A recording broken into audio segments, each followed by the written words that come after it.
Pemilu Presiden 2024 sudah tuntas digelar. Namun, potensi sengketa pemilu mengemuka, mengiringi gaduh tudihan sejumlah pelanggaran yang mewarnai pesta 5 tahunan itu. Suara miring itu mengiringi hasil hitung nyata Komisi Pemilihan Umum KPU yang sejauh ini memperlihatkan pasangan Prabowo Subianto Gibran Rakabuming Raka melesat jauh meninggalkan pasangan Anies Baswedan Muhaimin Iskandar maupun Ganjar Pranowo Mahfud MD. Di tengah proses penghitungan suara di Komisi Pemilihan Umum yang belum selesai, wacana hak angket untuk mengusut pelanggaran pemilu 2024 mengemuka. Adalah calon presiden nomor urut 3 Ganjar Pranowo yang mengusulkan desakan menggunakan hak angket tersebut dan meminta partai pengusungnya PDI Perjuangan untuk menggulirkan hak angket di Senayan. Namun, berkaca dari dinamika politik terkini, penggunaan hak angket sebagai jalur penyelesaian dugaan pelanggaran pemilu 2024 rasa-rasanya tidak akan mudah. Mengingat permasalahan perselisihan sengketa pemilu seharusnya diselesaikan secara hukum, yakni melalui gugatan di Mahkamah Konstitusi sesuai dengan Undang-Undang Pemilu. Tim TV One mengabarkan. Nah, kita langsung saja mungkin membahas hal ini. Kalau tadi kita sudah melihat kan redaksi kita menyoroti hal ini juga. Apa? Nah, sudah hadir di tengah kita di studio kita. Anda sudah bisa melihat wajah-wajah bapak-bapak yang sudah hadir. Terima kasih bapak-bapak. Saya perkenalkan satu persatu, ada Bang Habibur Rahman, Wakil Ketua Umum Partai Gerindra. Selamat pagi. Assalamualaikum. Selamat pagi. Jakarta Timur. Udah Bang, udah selesai Bang. Udah ya. Udah selesai Bang. Udah bukan kampanye lagi ya? Iya Bang. Iya kan? Ya, saya nggak tahu kalau Muhammad Iqbal akan menyebut juga seperti itu nggak? Politisi PKS. Selamat pagi. Assalamualaikum.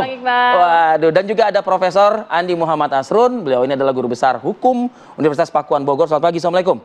Prof Asrul. Dan juga Mas Syarwi. Nyarwi Ahmad. Selamat pagi. Nyarwi.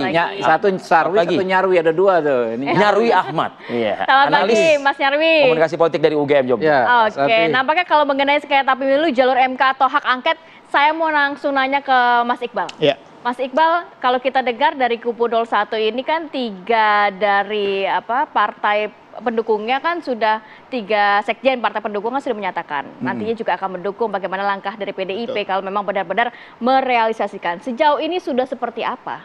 Ya, saya kira saat ini kita melakukan komunikasi dengan berbagai pihak ya, termasuk mengumpulkan bukti ya. Apalagi DPR hari ini masih masa reses, tetapi komunikasi luar biasa. Kemarin pimpinan partai sudah bertemu Pak Surya Paloh, Habib Salim ya, Caimin ya. Jadi kita solid sebenarnya mendukung hak angket ini. Kenapa akhirnya mengambil hak angket? Ya karena banyak sekali laporan-laporan yang tidak diproses. Politik uang bertebaran dibiarkan. Penggunaan aparatur negara tidak diproses. Kalau ditanya, apa buktinya aparatur negara? Penggunaan Deddy Kobuzer. Deddy Kobuzer TNI aktif, tituler. Tapi hadir dalam acara politik. Nggak boleh itu. Tapi kan ada jalur hukum lewat MK. Konstitusi jalur. Nah itu juga jalan. Oke. Itu juga jalan, silakan saja. Itu kan konstitusional, belum konstitusional nggak belum? ya, lebih kurang lah. Nggak, artinya begini, adakah mungkin niatan lain begitu dari langkah yang akan dilakukan di DPR menggunakan hak angket ini? Karena kalau yang saya baca dari beberapa analis-analis, ada Prof Asrun juga di sini mengatakan ruang dan koridornya itu sebetulnya adanya untuk konteks suara mungkin di Bawaslu, untuk konteks hasil pemilunya bisa nanti sengketanya diselesaikan di Mahkamah Konstitusi. Jangan-jangan ada alasan lain, jangan-jangan. Ya saya kira itu kan haknya anggota DPR ya, karena angket itu kan artinya penyelidikan. Ya, sama di Mahkamah Konstitusi pun juga ada penyelidikan. Bukan menjatuhkan artinya, tapi penyelidikan. Nah penyelidikan wajar-wajar saja. Bagaimana kita mempertanyakan anggaran bansos digelontorkan menjelang pemilu. Dalam Dirty Vote juga jelas bukti-buktinya dan nggak ada yang bantah kok ada partai politik di situ yang dituduh melakukan kecurangan untuk supaya bisa masuk, nggak dibantah, harusnya kan dituntut dong. Wah nggak benar kami melakukan kecurangan supaya bisa lolos, tapi sudah sampai teman-teman Gumai di DPR mempresentasikan sampai difilmkan, mereka nggak membantah, tidak menuntut balik kalau memang itu salah. Gitu, artinya memang patut diduga bahwa Ada proses. Jadi yang mau diangket ini hasilnya atau prosesnya atau apanya nih Bang? Ya kita lihat nantilah, kan masih rahasia lah. Tapi kita tadi belum ada ngomong urusan kepada turun menurunkan, tapi Bang Iqbal sudah mention ini bukan penurunan kan gitu ibaratnya. Belum tentu penurunan. Belum tentu penurunan. Belum tentu. Ini kan penyelidikan, angket itu artinya bahasa Prancis penyelidikan. Ya, tapi kenapa arahnya ke penurunan kata Anda tadi? Anda mengambil belum tentu, jangan dikhawatirkan. Kan sekarang orang udah ketakutan ini nanti bukan penurunan. Angket itu artinya penyelidikan. Ahli konstitusi sudah ketawa-tawa. Nanti setelah itu baru kalau memang terbukti. Oke, Bang. Lagi. Oke, Bang Habib gimana nyikapin? Jadi gini, ada jalur-jalurnya memang. Kalau memang ingin merespon hasil pemilu dalam konteks hukum tentu lewat di Undang-Undang Pemilu ya, di buku keempat itu ada 3 kanal. Yang pertama adalah pelanggaran administrasi, bisa TSM dan lain sebagainya, atau bahkan ke arah pidana bisa. Kemudian sengketa proses. Yang terakhir adalah PHPU, perselisihan hasil pemilihan umum. Ya, sengketa proses misalnya tidak puas nih Gibran kok dianggap cacat etik kok bisa ditetapkan jadi calon.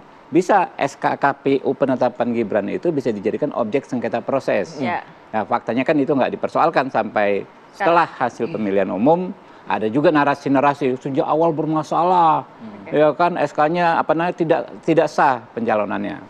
Lalu kita bicara soal hak angket, ya tentu sebagaimana disampaikan ya oleh Prof Mahfud juga ya bahwa memang betul kata saudara saya Bang Iqbal, ini nggak ada kaitannya dengan hasil atau proses. Boleh saja penggunaan hak angket menyelidiki hal-hal yang dianggap urgent dan penting terhadap persoalan kebangsaan. Tapi yang jelas kompetensinya, kalau kita kan bicara kompetensi, dia tidak bisa membatalkan hasil pemilihan. Dia tidak bisa juga menghentikan proses. Karena berdasarkan pasal 22E ayat 4, ya, KPU itu independen atau mandiri sebagai cabang kekuasaan keempat, eksekutif, legislatif, judikatif, kepemiluan. Nah, ini disampaikan juga kemarin baru press conference-nya Prof. Jimli Asidiki ditegaskan. Dan ini kan memang ayat di konstitusi kita. Jadi kemana kalau tidak puas terhadap hasil, ya ke Undang-Undang Nomor 7 tahun 2017. Ada bahasa hukumnya itu kan lex spesialis, derogat legi generalis. Hal yang khusus ya kan itulah yang digunakan. Nah, ini khusus apa nih? Soal pemilu ya ke situ. Tapi kalau teman-teman ingin menggunakan hak angket, mempertanyakan misalnya apa nih, Sirekap, ya kan ya? Tadi yang disampaikan oleh macam-macam. Ya menurut saya ya nggak salah juga, silakan saja supaya demi ya apa nih? Saya tahu nawaitunya sahabat-sahabat kami demi kualitas pemilu ke depan terutama lebih baik ya kan ya. Kalau ada persoalan ya kita bicarakan sama-sama, kita selidiki bersama-sama masalahnya di mana.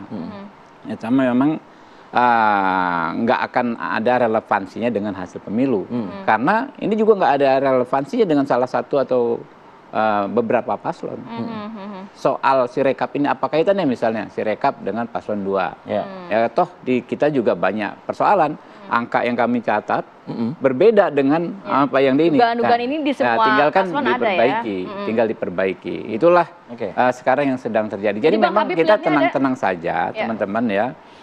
Persis apa yang disampaikan Pak Anies, ya Pak Ganjar, kita kawal. Yang paling esensi soal kepemiluan ini adalah yang namanya penghitungan berjenjang. Anda tahu penghitungan stelsel ya, yang dari tingkat TPS, sekarang di PPK sudah berproses, nanti di kabupaten. Disitulah kita diberikan saksi. Kalau memang ada masalah nih, ada apa DPT nggak jelas dan lain sebagainya, bunyinya sejak di ini, karena kan karena berjenjang ya, rekapitulasi di kecamatan itu kan berbasiskan yang di TPS, gitu loh. Jadi kita kawal bareng-bareng, ya kata paslon begitu kan, kita kawal rekapitulasi ini. Ayo kita kawal sampai nanti selesai. Ini sudah kecamatan, kecamatan nggak lama lagi kabupaten, provinsi baru nasional. Oke, baik. Bagaimana Anda melihat ini, Prof. Asrun dan juga Mas Nyarwi Ahmad? Kita jeda dulu tapi. Kami akan kembali saat lagi, tetap bersama kami.